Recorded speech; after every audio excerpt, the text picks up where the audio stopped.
So, um, I want to take you back to May 9th, 2026. Russia held its sacred Victory Day parade in Moscow. Right, the really big annual one. Exactly. And traditionally, this is an event that's designed to project just absolute unshakable power to the world. Yeah, I mean, you expect endless columns of armor. Right. Intercontinental ballistic missiles rolling across the cobblestones, the roar of military aviation overhead. But this year, the parade lasted exactly 45 minutes. Which is incredibly short. So short. Mm. And for the first time in modern history, it featured 0 tanks. Wow, 0. Not one single piece of heavy offensive armor. And the reason for that, the Kremlin was profoundly terrified of Ukrainian drones striking Red Square on live international television. It's just a staggering image to contemplate, really. I mean, the whole aesthetic of power completely hollowed out by the reality of structural vulnerability. Yeah. You have a superpower that basically cannot guarantee the airspace over its own ceremonial center for an hour. And that image, that stark vulnerability, is really the perfect entry point for what we are doing in this deep dive today. Definitely. Because today, we have our hands on a confidential, highly specific strategic analysis report dated May 11th, 2026. Right, so literally right after that parade. Exactly. Yeah. And this isn't a retrospective. Yeah. This is a real-time 12-month strategic blueprint. It's titled the Strategic Containment and Deterrence Roadmap. Catchy title. Right. And it details exactly how Western strategists plan to take that localized paranoia we saw in Red Square and engineer it to a permanent structural collapse of the Sino Russian Alignment. It's just massive. For anyone listening who is, tracking global markets or supply chains, or even just the intersection of technology and statecraft, this document is essentially a masterclass in modern geopolitical architecture, because we're living through an era defined by massive overlapping supply-side shocks. I mean, the grinding war of attrition in Ukraine continues. Yeah. And simultaneously, you have this escalating conflict in the Middle East between Iran and Israel. Right, which is just sending severe shockwaves through global energy and logistics networks. Exactly. To the untrained eye, it all just looks like random, cascading chaos. But the value of unpacking this document with you today is realizing that the response to that chaos is anything but random. Right. It's highly orchestrated. It really is. The strategists behind this roadmap are operating on a core philosophy termed asymmetric containment. And we need to define that immediately because it basically dictates every move on this board. Yeah, let's break that down. So asymmetric containment implies that the objective is explicitly to avoid direct kinetic warfare. I mean, nobody is drafting a blueprint for an actual shooting war between nuclear-armed superpowers. Thank goodness. Right. Instead, the doctrine focuses on identifying structural vulnerabilities. So economic dependencies, technological bottlenecks, and narrative fragilities, and applying surgical continuous pressure to those exact points. The underlying logic there is that you don't need to defeat an adversary on a traditional battlefield if you can mathematically ensure they cannot afford to reach the battlefield in the first place. Exactly. You force them into a perpetually reactive defensive posture by manipulating the complex systems that sustain their power. Right. Now, before we break down the actual mechanics of this 12-month timeline, let's just establish the parameters for our deep dive today. Always a good idea. Our mandate is objective analysis. We are mapping out the tactics proposed in this document just to understand the how and the why. Right. We are not endorsing the strategy here. No, not at all. We aren't taking political sides, and we certainly aren't cheerleading the potential fallout. If the text points out a vulnerability in Western policy, we examine it. Exactly. And if it details a brutal economic offensive against Beijing or Moscow, we unpack the mechanics of that offensive. Right. The goal is strict analytical rigor. We want to dissect the architecture of a proposed grand strategy to understand how the levers of global power are actually being pulled behind closed doors. So let's trace those levers. Let's do it. So the roadmap operates on this aggressive 12-month execution timeline divided into distinct operational shifts. And the immediate focal point, like the catalyst for the entire opening sequence, is happening right now in Beijing. Right, the Trump-Xi summit. Exactly. Yeah. Scheduled for May 14th and 15th, 2026. This summit serves as the launch pad for what the document classifies as the economic squeeze and strategic de-risking. Which is phase 1. And to really understand the leverage at play in Beijing right now, we have to look at the baseline of the U.S.-China economic relationship as it currently stands in May 2026. Okay, lay it out for us. Well, the entire architecture currently rests on a framework negotiated back in late 2025. It's known as the Busan Trade Truce. Right. And the defining characteristic of that Busan Truce is its fragility. It is incredibly delicate. Fragile and like running on a very tight countdown. The document notes the truce officially expires in November 2026. So that gives the U.S. delegation this massive, quantifiable piece of leverage heading into these talks. I mean, it's like a high-stakes poker game. It really is. And the threat isn't ambiguous at all.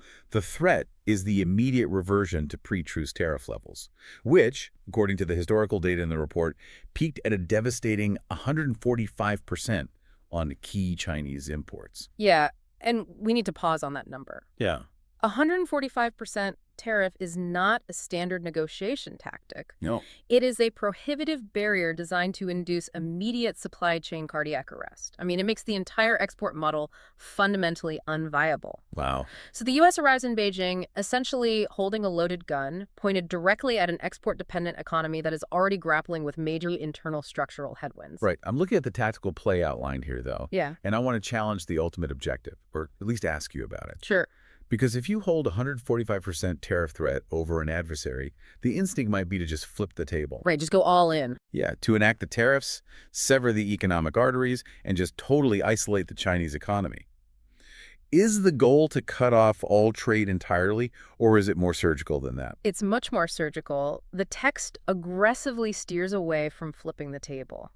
It introduces this framework called the Board of Trade, which advocates for something they term weaponized interdependence. Weaponized interdependence. That sounds intense. It's arguably the most sophisticated economic concept in the entire roadmap. Yeah. Because total decoupling, just flipping the table, is economically suicidal for both parties. Because we're so intertwined. Exactly. The global supply chain is simply too integrated.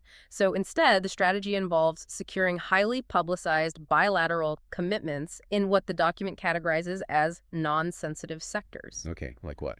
Specifically, the U.S. delegation aims to extract massive purchase agreements from Beijing for American agricultural commodities and commercial aviation.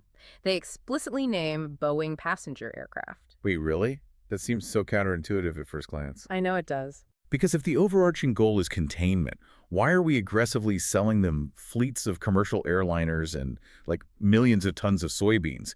It feels like you're throwing a lifeline to an economy you are simultaneously trying to squeeze. It definitely looks like a lifeline, but structurally it functions more as a localized anesthetic. Anesthetic, how so?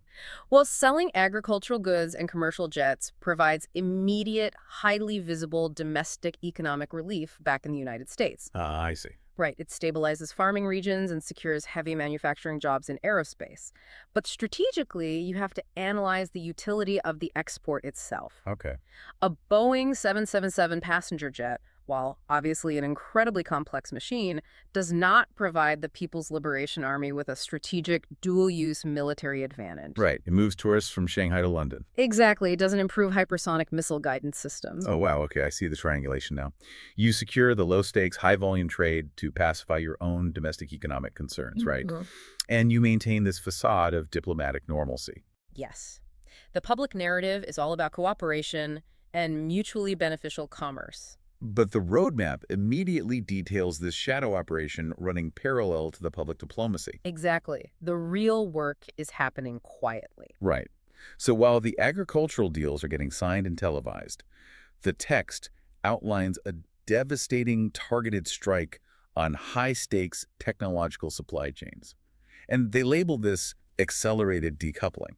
This is where the surgical nature of the economic squeeze becomes really apparent. The strategy identifies 3 explicit, non-negotiable bottlenecks. Which are? Frontier AI capabilities, advanced semiconductor manufacturing equipment, and quantum computing components. Big 3. Right. The objective is absolute systemic starvation of the Chinese tech sector regarding these specific nodes. And we really need to unpack the mechanics of that starvation, especially regarding semiconductors. Because the roadmap doesn't just suggest restricting the sale of the final advanced chips, right? No, it goes way deeper than that. It targets the manufacturing equipment itself. It's aiming at the extreme ultraviolet EUV lithography machines. Precisely. And this is vital to understand the depth of the strategy. You simply cannot build a modern sub-5 nanometer semiconductor without EUV lithography. Right. And the technology to build an EUV machine is arguably the most complex engineering feat in human history. Yeah, I was reading up on this. We are talking about utilizing lasers To vaporize microscopic droplets of tin, right? Exactly, to create a specific wavelength of light. Which is then reflected off these perfectly smooth mirrors to essentially print patterns on silicon at the atomic level. It's mind-blowing. It sounds like science fiction, but it's real. And the crucial geopolitical reality here is that China does not possess the domestic capability to engineer those machines from scratch. Because the supply chain for EUV is so heavily monopolized by Western and allied firms. Right. You have ASML in the Netherlands. Utilizing optics from Germany, right? And laser technology from the U.S. It's a completely locked down ecosystem. So by doubling down on export controls for the equipment, and critically, the document mentions the servicing contracts for existing equipment, what happens? The roadmap ensures that China's domestic foundries cannot upgrade. And even worse for them, their current capacity will inevitably degrade due to a lack of proprietary maintenance. Wow. You aren't just stopping them from buying the future, you are mathematically ensuring their current fabrication infrastructure rocks from the inside out. So the Trump-Xi summit operates as this massive misdirection play. A classic sleight of hand. You publicly cement interdependence through soybeans and passenger jets, effectively giving the Chinese leadership a diplomatic win they can sell at home. Right. While you quietly, ruthlessly cut the fiber optic cables connecting them to the next generation of computational dominance. That's exactly it. The strategy bets that the Chinese leadership, because they are facing such severe internal economic pressures, will accept the short-term economic relief of those agricultural and aviation deals. Even as the technological noose is tightening in the background. Exactly. It is a highly calculated gamble on Beijing's immediate domestic priorities, overriding their long-term strategic ambitions. That is fascinating. But the roadmap doesn't linger on Beijing for long. It almost immediately pivots the economic offensive toward Moscow. It does. And the contrast in the approach is really interesting because the Chinese economy is this globally integrated, complex manufacturing hub, right? Right, which is why the squeeze there is surgical and technological. But the document's assessment of the Russian economy in May 2026 paints a completely different picture. It classifies Russia not as a traditional economy anymore, but as a localized war machine. That phrase, localized war machine, suggests an economy that has cannibalized its own diverse industrial base to serve a single overriding objective. Which is sustaining the grinding attrition warfare in Ukraine. Exactly. The vast majority of standard economic indicators in Russia, things like consumer spending, tech innovation, diversified exports, have effectively flatlined. Wow. The Russian state is now entirely dependent on a single monolithic lifeline to fund its military-industrial complex. Let me guess. The export of hydrocarbons, oil and natural gas. You got it. Which creates this really fascinating paradox when we consider the current macro environment. Because, as we mentioned earlier, of the escalating conflict in the Middle East, specifically the friction around the Strait of Hormuz global Brent, crude prices are surging. Right. And on paper, a massive spike in global oil prices should be a total windfall for a petrostate like Russia. It absolutely would be a windfall absent the intervention of Western price caps. Right, the G7 architecture. Exactly. They established a strict price cap on Russian seaborne crude to prevent Moscow from capitalizing on those exact global price spikes. Because the objective is to keep Russian oil flowing into the global market to prevent a catastrophic global supply shortage, right? Yeah. But to artificially suppress the profit margin Russia actually extracts from every barrel. That's the tightrope walk. But a localized war machine requires maximum capital inflow. It simply cannot survive on suppressed margins. Right. So the roadmap details how Moscow has adapted to this constraint, and it centers entirely on the proliferation of the shadow fleets. I've heard this term a lot lately. Can you break down what these shadow fleets actually are? Sure. The shadow fleets represent a massive systemic evasion of the global maritime regulatory framework. We are talking about hundreds of aging, poorly maintained oil tankers operating completely off the books. Oh, wow. Yeah. They sever their tracking transponders, the AIS systems, they loiter in international waters, and they conduct these highly dangerous ship-to-ship transfers of crude oil in the dead of night. Just to blend Russian oil with non-sanctioned oil to hide its origin. Exactly. Furthermore, they operate outside the standard Western maritime insurance markets. The P&I clubs in London. Right. meaning if there was a major spill, it would result in an unmitigated environmental and financial disaster. That sounds terrifying. So the operational question for the roadmap is, Yeah. how do you sink a shadow fleet without actually, firing a torpedo? Right, because the document acknowledges that trying to physically interdict hundreds of dark ships on the open ocean is a logistical impossibility. Not to mention a massive escalation risk. Exactly. Therefore, the strategy attacked the underlying mechanism that makes the shadow fleet viable in the first place, Who is what? the financial clearing network. Follow the money. Always. A dark ship can physically transport the oil, but eventually someone has to pay for it. Right. And because Russian financial institutions are largely exiled from the SWIFT messaging system, these massive multi-million-dollar transactions require intermediaries. So who is doing the clearing? The roadmap specifically identifies financial institutions in third-party nations as the primary facilitators. The UAE, India, and China are explicitly named as the critical hubs clearing these payments. Okay, so what is the countermeasure proposed here? Because it sounds tricky to go after third-party nations. The countermeasure is severe. The document mandates uncompromising, sweeping secondary sanctions targeting those specific financial institutions. Okay, I want to emphasize the mechanics of a secondary sanction here for you listening, because it is essentially the financial equivalent of a nuclear option. It really is. A primary sanction dictates that U.S. entities cannot do business with a Russian bank. Right. A secondary sanction goes much, much further. It sends an ultimatum to a bank in Dubai or Mumbai. You can continue to clear payments for Russian shadow oil, or you can retain your access to the U.S. dollar in the Western financial system. Wow. You cannot have both. So you force a catastrophic compliance cascade. Exactly. Because the roadmap calculates that no major financial institution in the UAE or India will risk being completely cut off from the dollar-denominated global economy just to facilitate the margin on illicit Russian crude. It's just not worth the risk for them. By making the transaction financially radioactive for the clearinghouse, the dark oil is effectively stranded at sea. So it creates an artificial liquidity crisis for the Russian state. The oil might be pumping out of the ground, but the capital return is totally throttled by a fractured, terrified intermediary banking network. That's the goal. And as if strangling the financial returns wasn't enough, the roadmap immediately details a physical degradation strategy that is already unfolding. Yes, the refinery strikes. Right. We've all seen the news footage over the past year of Ukraine executing these continuous deep-rear drone strikes targeting Russian oil refining infrastructure. It's been relentless. But the roadmap's analysis of this campaign shifts the focus from the initial explosion to the protracted aftermath, which I thought was a fascinating distinction. It's the difference between a tactical disruption and structural decay. How so? Well, a successful drone strike on a distillation column at a major Russian refinery is a tactical win, right? Yeah. It shuts down production, triggers a localized fuel shortage, and creates a massive, highly visible fire. Right. Good for morale and PR. Exactly.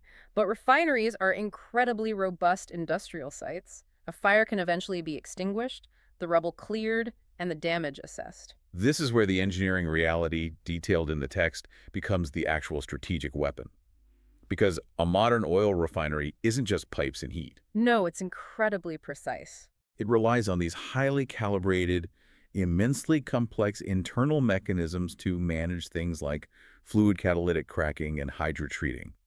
And the document specifically isolates the vulnerability here. The specialized high-pressure compressors and proprietary metallurgical valves required to repair those critical nodes. And historically, the Russian energy sector relied heavily on Western engineering firms to supply those specific high-tolerance components. Right. The precision required to manufacture a compressor that handles highly volatile, pressurized hydrocarbons safely, it is not easily replicated. You can't just machine that in a standard local factory. So the roadmap introduces an absolute airtight embargo on these specific categories of replacement parts. Exactly. The strategy isn't merely about the drone creating the wound. The strategy is leveraging Western control over the specialized supply chain to ensure the wound never ever heals. The metaphor I often use here is akin to a software lock. Oh, like with a smartphone. Exactly. Imagine breaking a high-end smartphone via a remote software update.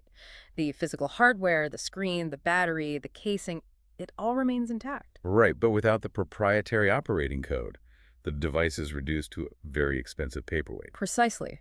By enforcing an embargo on specialized valves and compressors, the West effectively bricks the damaged Russian refining infrastructure. Wow.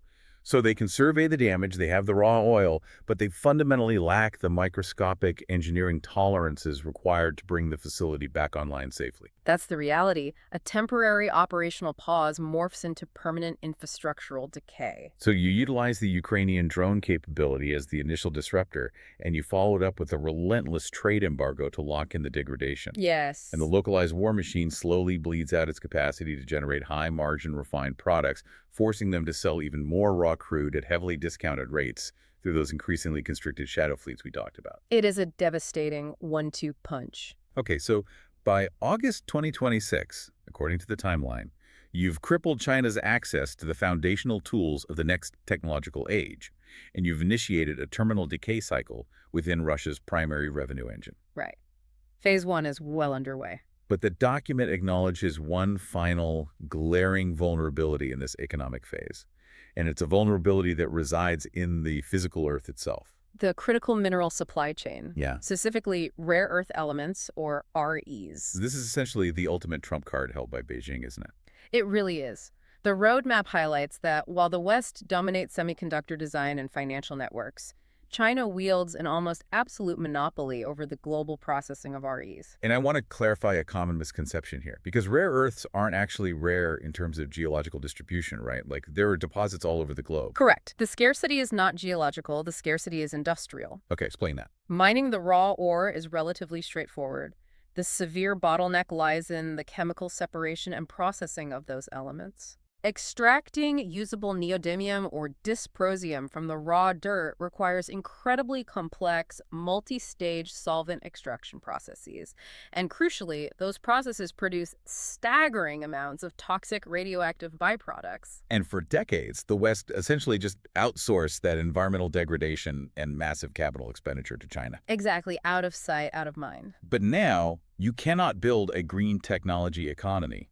I mean, you cannot manufacture the magnets for electric vehicle motors or the turbines for offshore wind without processed REs. Right. And more alarming for the authors of this roadmap, you cannot maintain a modern defense industrial base without them. No, you can't. Advanced radar arrays, precision guidance systems for munitions, laser targeting optics, they all require a steady supply of these processed elements. So if the West successfully throttles China's access to advanced semiconductors like we discussed, the immediate logical retaliation from Beijing is a total export ban on processed REs. Exactly. And such a move would trigger a catastrophic halt in Western defense manufacturing just as the geopolitical tension reaches its absolute peak. So what's the fix? The roadmap's counter-strategy is titled Rapid Global Diversification, and the mechanics involve an aggressive deployment of state capital. Right. The document outlines formalizing immediate sweeping extraction pacts with resource-rich nations across Latin America and the African continent. But as you pointed out with the processing bottleneck, just digging the dirt out of a mine in Chile doesn't solve the problem if you still have to ship it to Guangzhou for separation. Which is why the central pillar of this countermeasure is heavy, sustained state subsidization. Meaning the government pays for it. Essentially, yes. The roadmap demands that Western governments directly underwrite the massive capital expenditure required to build advanced, non-Chinese processing facilities, either locally near the extraction sites or within allied borders. It's basically an acknowledgement that the free market alone will not solve this vulnerability fast enough. No, private capital is deeply hesitant to invest billions in toxic processing plants that take years to come online. Especially when China could theoretically just flood the market and crash prices to bankrupt those new ventures. Exactly. The roadmap stipulates that the state must absorb that risk to guarantee the supply chain. By systematically funding a parallel independent processing infrastructure, you strip Beijing of its ultimate economic deterrent. You remove their ability to hold the Western defense industrial base hostage. Precisely. Okay, so synthesizing phase one. Over the course of just 4 months, from May to August 2026, the strategy engineers a comprehensive structural suffocation. Yes. China's tech horizon is artificially lowered via semiconductor embargoes. Russia's energy revenue is strangled by secondary sanctions and irreversible refinery damage. And a heavily subsidized race is initiated to break the critical mineral monopoly. The economic architecture of the Sino Russian Alignment is placed under immense calculated strain. But the roadmap immediately transitions to the inevitable consequence of that strain. because history provides a very clear lesson here. When you systematically degrade the economic foundation of an ambitious superpower, you do not induce passive submission. Not at all. You induce a massive, desperate escalation in their risk tolerance. Right. A starving empire doesn't quietly fade into obscurity. It lashes out. And that stark reality necessitates the aggressive shift into phase 2 of the roadmap. Phase 2. You've weaponized the global economy against them. Now, you must immediately construct an impenetrable physical and digital barrier to ensure they cannot just shatter the board kinetically. Exactly. So we move from the economic squeeze to what the document terms mathematical deterrence and intelligence dominance. And this phase executes from September through December 2026. Right. The guiding doctrine for this phase is the newly implemented 2026 U.S. National Defense Strategy, which modernizes the old paradigm of peace through strength. Yeah, the 2026 NDS framework detailed here represents a really profound shift in operational philosophy. The emphasis moves heavily toward defending the Western Hemisphere, so homeland security or critical infrastructure resilience, Right. while simultaneously forcing regional allies to absorb a significantly larger share of localized defense burdens. The practical application of this doctrine is most vividly detailed in its strategy for the most volatile maritime geography on the planet right now, The Indo-Pacific. specifically the defense of the first island chain. Okay, for those listening who might be trying to map the geography in their heads, the first island chain is a continuous string of archipelagos running roughly parallel to the East Asian mainland. Right? It begins in the north with the Japanese archipelago, runs south down through Taiwan, and anchors in the Philippines. So strategically, it functions as this natural geographic barricade enclosing China's coastal waters. And if the People's Liberation Army Navy, the plan, intends to project blue water naval power into the wider Pacific, they must physically transit through the choke points of this island chain. There's no other way around. Exactly. And the roadmap's military objective here involves a really fascinating admission of reality. It explicitly abandons the concept of symmetrical warfare. Right. The document states clearly that the U.S. and its allies will not attempt to match the sheer industrial output of Chinese shipbuilding. Because attempting to build and deploy destroyers at a 1-to-1 ratio with Beijing is just deemed a losing calculus at this point. So if a symmetrical naval buildup is off the table, the alternative outlined is a doctrine of denial defense. Right. This is essentially taking the concept of anti-accessory denial, or A2AD, and turning it back against the PLA. And I'm looking at the logistics of this, and it feels like a total paradigm shift. It is. I mean, instead of trying to build a bigger army to fight the neighbor, it's like we're just completely booby-trapping the one, so it's impossible for them to cross. That is a perfect analogy. Instead of relying on a handful of massive multi-billion-dollar aircraft carriers that present huge, obvious targets, the strategy aims to completely saturate the geography of the first island chain with distributed, highly lethal, relatively inexpensive defense systems. You transform the geography itself into a lethal gauntlet. Exactly. The roadmap details the rapid deployment of mobile anti-ship missile batteries. And why mobile?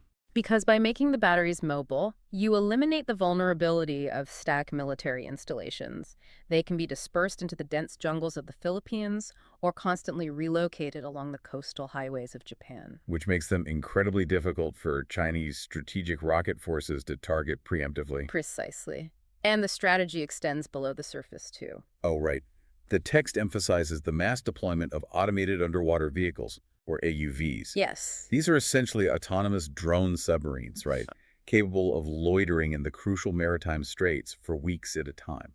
They utilize advanced acoustic signatures to detect and classify PLA vessel movements, and they are armed with lethal payloads. So it creates what military strategists call a kill web rather than a traditional kill chain. Exactly. A web is distributed, it's redundant, and it's highly resilient. So if the Chinese military planners run their combat simulations, they no longer see a concentrated U.S. carrier strike group that they could potentially overwhelm with, like a saturation missile attack. No. Instead, they look at the first island chain and see an impenetrable thicket of hidden, networked lethality.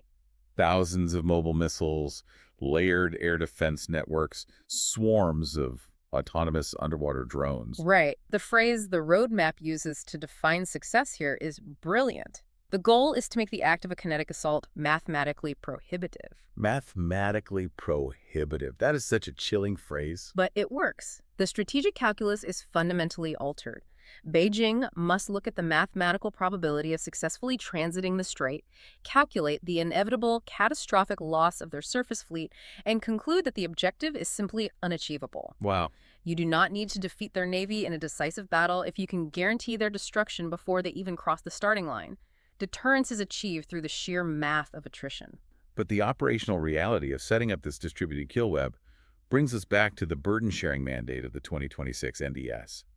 Because the roadmap explicitly states that the U.S. military footprint in this specific theater will transition to a critical but limited support role, Right. meaning the U.S. will provide the high-end intelligence, the satellite surveillance backbone, and the most advanced targeting technology. But the physical hardware and the localized command structure must be assumed by the regional allies. Which represents a massive diplomatic and political challenge. I mean, forcing nations like Japan to drastically accelerate their defense spending and rewrite their post-WWII pacifist defense posture is historically fraught. That's a huge shift. And the same applies to integrating the command structures of Japan and South Korea, two nations with a very complex and often hostile historical relationship. The roadmap does not gloss over those diplomatic hurdles, to its credit, but it treats them as non-negotiable necessities. Right. The strategy relies on presenting a unified, deeply integrated regional alliance.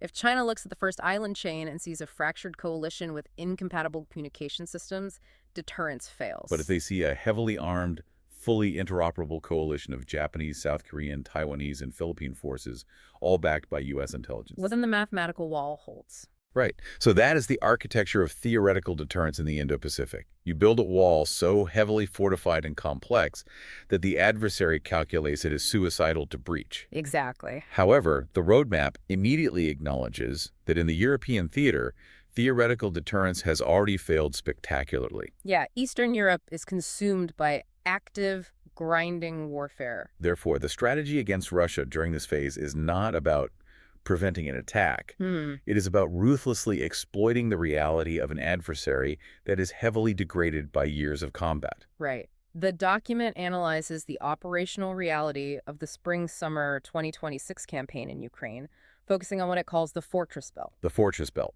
Yeah. That describes the heavily fortified, deeply entrenched defensive lines established by Ukrainian forces. Right? Exactly. The Russian military, which is often driven by political mandates rather than sound tactical doctrine, continues to throw immense amounts of manpower and remaining armor against these lines. And they're suffering catastrophic casualty rates for gains measured in mere meters. It's horrific. And the roadmap's language here is devoid of any sentimentality. It advises a strategy of sustaining the meat grinder. Wow. The brutal calculus is that as long as Russian forces are willing to immolate their combat effectiveness against impenetrable defensive positions, the West should ensure those positions remain fully supplied to facilitate that attrition. Let them exhaust themselves. Essentially, yes. But the strategy evolves beyond simply supplying ammunition for the trench lines. Phase 2 details a critical alteration in the rules of engagement for Ukrainian forces regarding Western-supplied weaponry. Okay. The roadmap mandates the provision of targeted long-range strike capabilities, accompanied by explicit permission to utilize them deep within sovereign Russian territory. So we were talking about utilizing systems like ATACMS or air-launched cruise missiles to completely bypass the tactical front line. Right. Because the roadmap identifies the true center of gravity for the Russian war machine, the ground lines of communication, or GLOCs. The vast, vulnerable logistical networks deep in the rear. Right. An army of 100,000 men at the front is a terrifying force. But if you systematically dismantle the railway hubs, the ammunition depots, and the centralized command structures located 300 miles behind that front line. That massive army rapidly degrades from a threat into a catastrophic liability. Yeah. They cannot maneuver, they cannot sustain artillery fire, and they inevitably starve in the field. The goal is to turn their numerical superiority in manpower into a logistical nightmare. And the tactical implementation of this strategy includes a highly cynical, deeply pragmatic approach to diplomatic overtures. This part is fascinating. It really is. The document specifically references a recent U.S.-brokered 72-hour ceasefire. Right. To the international public and the media, a 72-hour ceasefire is presented as a humanitarian pause, a necessary diplomatic step to allow civilian evacuation or open dialogue. But within the framework of this roadmap, a ceasefire is analyzed strictly as an operational window. Exactly. While the artillery falls silent and international observers praise the de-escalation, the strategy dictates utilizing those 72 hours for aggressive, unhindered logistical realignment. It's an opportunity to surge massive amounts of newly acquired Western armor and artillery ammunition right up to the fortress belt without the constant threat of Russian drone or artillery interdiction. You utilize the diplomatic pause to cement your tactical superiority. Wow. By the time the 72 hours expire and hostilities resume, the Russian forces are facing a defensive line that is significantly more lethal and structurally sound than it was 3 days prior.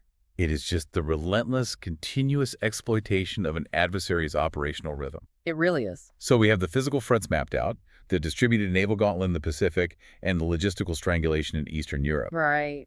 But Phase 2 concludes by shifting focus to an entirely non-physical, yet equally critical battle space, the cyber domain, or what the roadmap categorizes as the open intelligence war. Because the foundational reality of modern conflict is that a military force is only as resilient as the information systems that connect it. Exactly. If the radar cannot communicate with the missile battery, or the logistics software tracking artillery shells is corrupted, the physical hardware is basically rendered useless. And the roadmap identifies a severe, ongoing vulnerability here. It explicitly details highly aggressive, sophisticated campaigns by Chinese cyber espionage networks, advanced persistent threats, or APTs. Right, and they are actively attempting to penetrate Western defense contractors. They are systematically hunting for the intellectual property associated with the very technologies embargoed in Phase 1. So frontier AI models, aerospace engineering schematics, quantum research. Because if Beijing cannot legally purchase the advanced technology and they lack the domestic capacity to engineer it, the strategic imperative is to steal the code and replicate it. Right. The roadmap recognizes that traditional cybersecurity measures are just insufficient to counter state-sponsored APTs at this point. Therefore, it mandates the immediate, sweeping implementation of a strict zero-trust cybersecurity framework Across the entire Western defense industrial base and critical infrastructure networks. Exactly. Now, the concept of zero trust represents a fundamental philosophical shift in network architecture. And I want to move past the simple analogies here, because the actual mechanics are what make it effective. Let's get into it. So the old paradigm of cybersecurity was perimeter defense, right? You build a massive firewall, you require a complex password, and once a user authenticates, they're considered trusted and can move laterally throughout the network. Right, like a castle with a moat. Once you're inside the gates, you have the run of the place. Exactly. And that lateral movement is exactly how EPTs operate. They compromise a low-level credential, perhaps an HVAC contractor, with access to a peripheral system, and once inside the perimeter, they quietly pivot. They move laterally from the HVAC system to the HR database and eventually to the classified engineering servers. Exactly. Zero trust architecture annihilates that assumption of safety. It operates on the premise that the network perimeter has already been breached. You assume they are already inside. Right. The network is fundamentally treated as a hostile environment. Every single request for access, whether it's a user trying to open a file or a server trying to communicate with a database, must be continuously and cryptographically validated. It employs microsegmentation. Yeah. So the HVAC system is cryptographically walled off from the HR system, which is walled off from the engineering servers. Yes. Even if a Chinese APT successfully compromises a credential, the cryptographic token required for access expires in microseconds, and they possess absolutely no lateral mobility. They're trapped. Trapped in a microscopic segment of the network, unable to execute their data exfiltration. But the roadmap doesn't just mandate defensive posturing. It demands a highly public, aggressive counteroffensive. Right. It dictates that when these Chinese cyber espionage networks are identified, they must be publicly and systematically dismantled. And the language here is critical. It states that the theft of intellectual property via cyber intrusion must be treated with the exact same geopolitical severity as a physical, kinetic border incursion. And that is a profound escalation in the rules of engagement for the digital domain. Historically, cyber espionage existed in this sort of gray zone. Yeah. State actors probed each other's networks, stole data, patched vulnerabilities, and just maintained a facade of plausible deniability. The roadmap declares the end of the gray zone. Yes, it does. It treats the exfiltration of advanced AI code as an act of structural warfare, demanding an escalated, highly visible diplomatic and economic retaliation. It establishes deterrence in the digital realm through the promise of severe public consequences. Exactly. Okay, so taking a step back at the conclusion of Phase 2, which brings us to December 2026, the architecture of containment is deeply entrenched. You have choked the adversary's economy and starved their technological advancement. You have fortified the physical maritime borders in the Pacific with mathematical certainty, actively degraded their land forces in Europe through logistical strangulation, and hardened your critical digital infrastructure through zero-trust cryptography. The hard power capabilities of the Sino Russian Alignment are systematically walled off and degrading. However, There's always a however. the strategists recognize a massive, glaring vulnerability in this equation. You can build the most impenetrable economic and military fortress imaginable, but it only secures the Western Bloc. Exactly. The geopolitical reality of 2026 is that the bipolar model of the Cold War is obsolete. The vast majority of the global population, the fastest-growing economies, and the richest deposits of unexploited natural resources exist outside the direct control of either Washington or Beijing. The Global South. The nations comprising Africa, South America, South and Southeast Asia. The roadmap acknowledges a terrifying strategic truth.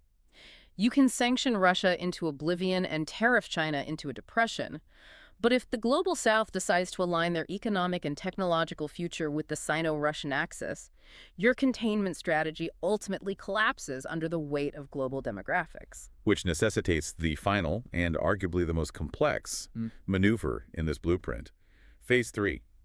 Cultural isolation and global realignment. Running from January to May 2027. Right, this phase moves the battlefield away from missile batteries and semiconductor fabs, entirely into the realm of narrative warfare, diplomatic leverage, and digital infrastructure in the developing world. Because the Sino-Russian strategy to capture the Global South relies heavily on organizations like BRICS, Brazil, Russia, India, China, South Africa, and its rapidly expanding membership of emerging economies. And the overarching narrative pushed by Beijing and Moscow is the necessity of a de-dollarized alternative global financial architecture. Right. The pitch to a developing nation is incredibly potent. They argue that the U.S. dollar is not a neutral reserve currency, but a weapon of Western hegemony, constantly utilized to sanction states that deviate from Washington's mandates. Which, to be fair, they have a point from their perspective. Oh, absolutely. The offer is to join an alternative system, conduct bilateral trade in local currencies, and liberate their economies from the punitive oversight of the Western financial system. And for nations that possess deep historical grievances regarding the conditional lending practices of the IMF or the World Bank, that multipolar narrative is highly seductive. It really is. So the roadmap's counter-strategy, therefore, requires a brutal, relentless fracturing of that narrative. You have to destroy the illusion that the Sino-Russian alignment offers a stable, viable alternative. And the strategy is to aggressively illuminate the systemic internal decay hidden behind the facade of their power. How so? Well, when Chinese diplomats arrive in an African capital pitching financial integration, the Western diplomatic apparatus must immediately flood the zone with data highlighting China's cascading domestic crises. Oh, wow. Like a massive PR counteroffensive. Exactly. The document specifically targets the implosion of the Chinese property sector, an industry that artificially inflated their GDP growth for decades, now collapsing under unsustainable debt leverage. Right. It highlights the staggering rates of youth unemployment, demonstrating that the economic miracle cannot even absorb its own highly educated workforce.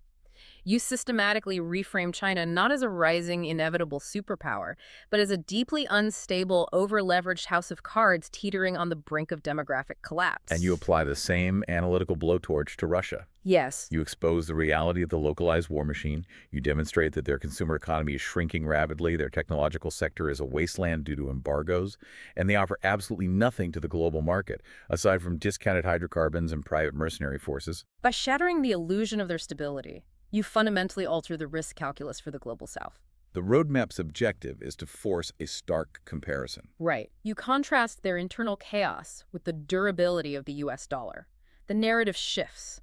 The U.S. diplomatic message becomes, we acknowledge the friction in our system, but evaluate the alternatives. Yeah. Are you genuinely prepared to peg your sovereign wealth and economic future to a collapsing Chinese real estate market or a heavily sanctioned, structurally decaying Russian war economy? Exactly. In an era defined by global volatility, the dollar, despite its flaws, remains the only truly liquid, reliable, safe haven. It is a pragmatic, almost cynical argument. It It is. doesn't rely on shared values. It relies on cold economic self-preservation. But the roadmap goes much further than macroeconomic comparisons. It zeroes in on the most visceral, immediate political crisis facing leaders in the global south right now. Crushing domestic inflation. Yes. Surging food prices, exorbitant fuel costs, the basic inability of populations to afford the cost of living. It is the primary destabilizing force in emerging markets today. It is. And I have to introduce a massive pushback here, because the Western narrative seems highly vulnerable on this front. I mean, if I am a political leader in the global south facing riots over the price of bread and gasoline, I am looking directly at Western policy. Naturally. I am looking at the secondary sanctions on Russian oil, the massive tariffs on Chinese manufacturing, and the disruption of global supply chains. The immediate logical conclusion is that Western economic warfare is the direct cause of my nation's suffering. And that is precisely the narrative Beijing and Moscow are amplifying. Which makes sense. Right. And it is why the roadmap introduces a highly aggressive, deeply calculated diplomatic maneuver termed the inflation blame game. The inflation blame game. The objective is to completely invert that narrative by exposing a massive covert market manipulation. Okay, the roadmap details a coordinated intelligence leak designed to expose China's covert stockpiling of Iranian crude oil. Yes. Let's map out the geopolitics of this, because it is the linchpin of the entire narrative counteroffensive. Okay, so the global energy market is currently in a state of severe distress due to the escalating conflict in the Middle East. Right. Iranian-backed proxies are disrupting maritime logistics in the Red Sea, causing shipping insurance rates to skyrocket, which heavily inflates the cost of imported goods for developing nations. And simultaneously, the general instability is driving up the baseline price of Brent crude. Exactly. So the Global South is paying a massive premium for fuel and food due to chaos orchestrated by Iran. Right. But the intelligence detailed in the roadmap reveals that while the rest of the world suffers these inflated prices, China is utilizing its vast fleet of dark ships to covertly purchase massive quantities of heavily sanctioned Iranian crude at a steep discount, hoarding it in strategic reserves. The strategic brilliance of exposing this lies in connecting the dots for the developing world. You utilize diplomatic channels and international media to broadcast this dynamic relentlessly. You draw a direct, undeniable line of causality. You tell the leaders of the global south, look at your domestic inflation. Look at the cost of fuel bankrupting your citizens. The root cause is the chaos in the Middle East. And that chaos is funded by Iran. And the entity providing the vital financial lifeline to Iran, keeping their economy solvent while they disrupt global trade, is China, covertly buying their oil at a discount to protect their own domestic market while letting you pay the inflated global premium. Boom. You irrevocably link the Sino Russian Alignment to the axis of instability. Right. You demonstrate that partnering with Beijing doesn't shield you from global volatility. It means aligning yourself with the very state actors who are actively engineering the inflation that is starving your population. It destroys the concept of global South solidarity by proving China is cannibalizing the developing world to insulate itself. It shifts the entire diplomatic paradigm. China ceases to be the benevolent alternative to Western hegemony and becomes the selfish enabler of global chaos. It's a devastating narrative weapon. Very. But the strategists behind this document understand that winning the argument is irrelevant if you lose the underlying infrastructure. Which brings us to the final critical battleground of Phase 3, the digital infrastructure race. Or what the roadmap explicitly terms the projection of AI soft power. Right. Because for the past decade, China has exerted massive influence across the developing world through the Belt and Road Initiative, funding and constructing physical infrastructure, deep water ports, highways, and rail networks. But the text notes a critical evolution in Beijing's strategy. Yeah. The Belt and Road is transitioning from pouring concrete to laying fiber optics. The infrastructure of the next century isn't physical, it's entirely digital. Exactly. It is a battle over who gets to provide the foundational operating system for the emerging markets of the Global South. China is approaching nations across Africa and Southeast Asia, offering comprehensive, turnkey digital solutions. So the construction of 5G and secure 6G telecom networks, the establishment of massive localized data centers, and the implementation of smart city surveillance tech and AI administrative frameworks. And the danger here is profound. If a developing nation accepts that infrastructure, their entire digital existence, government databases, financial transactions, telecommunications, is routed through hardware and software engineered in Shenzhen. Running on servers ultimately accessible by Beijing. Wow. Once a nation builds its critical infrastructure on a Chinese digital ecosystem, the structural lock-in is almost absolute. Yeah, the sheer capital cost and technical complexity required to rip out a nationwide Huawei 6G network and replace it with a Western system. It makes untangling themselves practically impossible. They become digitally captured subordinate nodes within the Chinese technological sphere. So the roadmap's required countermeasure acknowledges that you cannot defeat cheap, state-subsidized Chinese infrastructure with expensive, private market Western alternatives. The developing world simply cannot afford the premium. Therefore, the strategy mandates a massive state-funded market intervention. The West must actively export heavily subsidized, democratic-aligned tech ecosystems. It requires Western governments to underwrite the deployment of secure 6G networks, cloud computing solutions, and AI frameworks to these emerging markets. You must offer the hardware and the software at a price point that directly undercuts the Chinese alternatives. But you differentiate the product not just on price, but on architecture. The primary selling point outlined in the text is the guarantee of transparency, data localization, and cryptographic privacy. You approach the leadership in the Global South with a compelling proposition. We will build your next-generation digital backbone. We will absorb the capital costs to make it affordable. And most importantly, we guarantee through verifiable open-source architecture that this network will not be utilized to surveil your citizens, exfiltrate your sovereign data, or hold your digital economy hostage to foreign geopolitical demands. Our systems are intrinsically— Right. You offer them a digital operating system that doesn't inherently function as a Trojan horse for a surveillance state. By rapidly subsidizing and deploying these Western ecosystems, the roadmap aims to physically block China from becoming the default digital infrastructure of the developing world. Ensuring that the future economic growth of the Global South remains technologically integrated with the West. And with that final push into digital infrastructure, the 12-month timeline of the roadmap concludes. By May 2027, if every tactical phase is executed flawlessly, the architecture of asymmetric containment is fully operational. It is a massive undertaking. Let's synthesize the sheer scope of what we've unpacked today. We began by looking at a world that felt overwhelmed by disparate, chaotic crises. But through the lens of this May 2026 strategic blueprint, the hidden geometry of global power becomes visible. We see a highly coordinated three-dimensional offensive. You have the economic suffocation, starving their tech sectors of advanced lithography and severing their energy revenues through secondary sanctions. You have the military containment, establishing a mathematically prohibitive kill web in the Pacific and accelerating logistical collapse in Eastern Europe. And finally, the cultural isolation, exposing the internal rot of their economies and outbidding them for the digital infrastructure of the Global South. For you listening, this deep dive provides the ultimate deciphering key. It really does.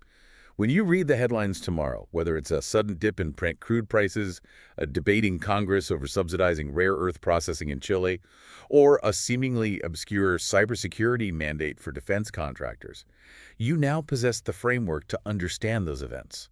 They aren't random occurrences. They are specific, calculated maneuvers on this geopolitical chessboard. You can see exactly where the pressure is being applied to those invisible stress fractures. It is a brilliant, terrifyingly comprehensive blueprint for total strategic decoupling. But as we conclude, we have to push this scenario to its ultimate logical conclusion.